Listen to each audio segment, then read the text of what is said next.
이 공급 장소를 또 우리가 거래 장소라고도 해요. 이거 이제 거래 장소라고도 하는데 이게 과세 주권의 문제입니다. 즉 우리나라 국세청이 과세권을 행사할 수 있느냐, 행사할 수 없느냐, 그걸 판단하는 기준이 되는 규정이에요. 이게 과세 주권의 문제예요. 자, 쉽게 생각하시면 이런 걸 우리가 생각해 볼 수 있어요. 프랑스 사람이 프랑스 파리에서 바게트를 팝니다. 그럼 대한민국 국세청에다 부가세 낼 일이 없죠. 자기네 프랑스 정부에다 내겠죠. 부가세가 그 나라도 있다면. 그렇죠? 그러나 프랑스 사람이 한국의 이태원에서 바게트 빵을 팔면 어떻게 해요? 그거는 우리가 과세 주권 행사해야 되는 영역이라는 거죠. 이태원은 대한민국의 영토니까. 쉽게 얘기하면 그런 거예요. 그런데 우리가 이거를 조금 법적으로 어떻게 규정이 되어 있는가 그 부분을 한번 살펴보자는 겁니다. 자, 이제 그러면 자, 우리 첫 번째 재화예요. 우리가 재화는 인도 양도죠. 그렇죠? 자, 그래서 만약에 인도다. 이동이 필요한 거죠. 그러면 과세 주권을 판단하는 우리나라 부가가치세법 규정은 이동이 시작되는 곳입니다. 이동 스타트 플레이스예요. 자, 무슨 얘기냐면 삼성전자의 핸드폰이 수원에서 평택에서 용인에서 스타트해요. 출발하는 장소가. 그럼 삼성전자한테 우리가 국내에 팔면 10%, 해외에 팔면 0% 과세 주권을 행사할 수 있는 거예요, 국세청이. 근데 애플이 뭐 미국에서는 안 만들고 저는 뭐 중국에서 만드는데 어쨌든 애플이 미국에서 만든다고 가정할게요. 미국에서 만든 걸 저 중국에 팔아요. 한국으로 우리나라에 팔아요. 그러면 이동 시작되는 곳이 어디예요? 미국이죠. 그건 우리가 과세권을 행사 못 한다는 겁니다. 이동이 시작되는 곳 기준이다. 지금 그렇게 우리가 판단을 하는 거고요. 그 다음에 양도예요. 얘는 간단해요.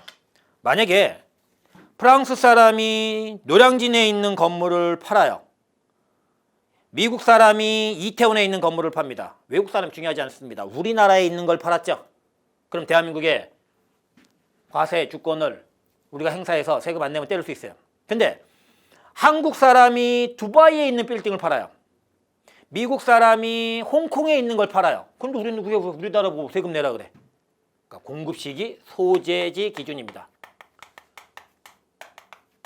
그러니까 공급 시기가 언젠지는 모르겠지만 아까 이태원, 아까 우리가 노량진, 강남 이렇게 한국이라면 우리가 과세 주권을 행사할 수 있다는 거죠. 홍콩, 두바이 외국이죠. 그럼 우리나라 부가가치세하고는 상관이 없다는 거죠. 자, 그런 얘기예요. 자, 이제 용역입니다. 용역은 우리가 어떻게 나눴어요? 영무 제공, 그렇죠? 재화 사용 이렇게 나눴죠? 그러면 영무 제공이에요. 우리 아까 공급 시기에서는 어떻게 했어요? 때 시자를 기억하자. 영무 제공 시. 그런데 완료 시로 기억하자. 여기는 지자를 넣으면 되는 거예요. 영무 제공 장소 이렇게요. 그래서 영무를 제공한 장소가 코리아. 우리 국세청이 과세 주권을 행사할 수 있고 포린 행사할 수 없고. 간단하죠. 이게. 자, 부동산 임대업을 해볼게요, 제가. 그런데 두바이에 있는 빌딩을 사갖고 세를 준 거예요. 그러면 영무가 제공되는 장소 어디예요? 두바이죠? 대한민국 국세청에 부가가치세 납부할 의무가 없습니다.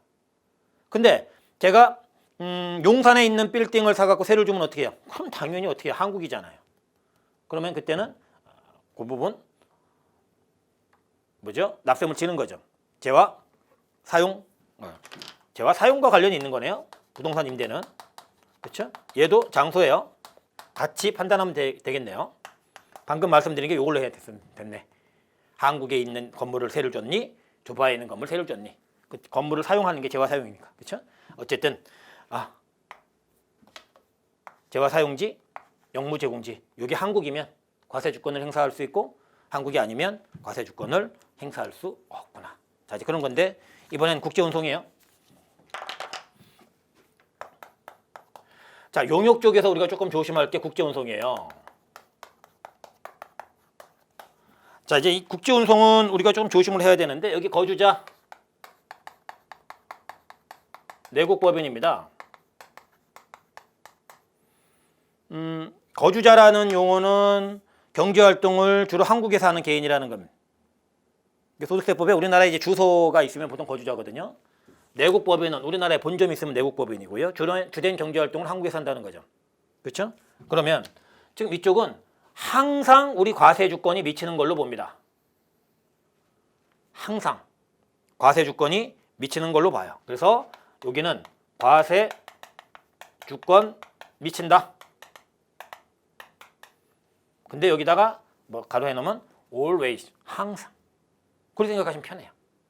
근데 문제가 이제 뭐냐면, 자, 여기 한국 있어요. 여기 일본 있습니다. 여기 중국이 있어요.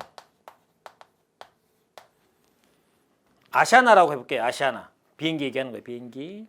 한진해운패일 수도 있고요. 비행기 갖고 갈게요. 자, 여기에서 일본을 가요. 1번. 일본에서 중국 가요. 2번. 중국에서 다시 아시아나 그 항공기 우리나라 와요. 3번. 자, 4번은 김포에서 제주도 가요. 국내에서 국내죠. 그렇죠? 그러면 얘가 지금 한국에서 일본. 아시아나 항공기 여기 사람 내리고 화물 내리고 다시 사람 태우고 화물 태워서 중국. 아시아나 비행기 국외에서 국외. 그렇죠? 다시 국외에서 국내. 자, 국내에서 국내죠. 지금 이런 상태예요. 그죠? 그런데 아까 뭐라 그랬어요? 항상 우리 주권이 미치는 걸로 본다 그랬죠? 자, 그래서 우리 비행기 아니죠? 비행기 아니죠? 비행기 안. 얘는 명백한 국내 소비죠. 김포에서 제주도니까 10%. 얘는 우리가 0 세울 때 볼 거예요. 0%. 하나만 국에 걸려라. 그러면 0% 해준다. 0%. 떠다니는 영토에 지금 대한민국. 아시아나. 한진해운패. 날아다니는 영토에 지금 아시아나. 자, 국외에서 국내 0%. 대한민국 국세청은 무조건 과세권을 행사할 수 있습니다.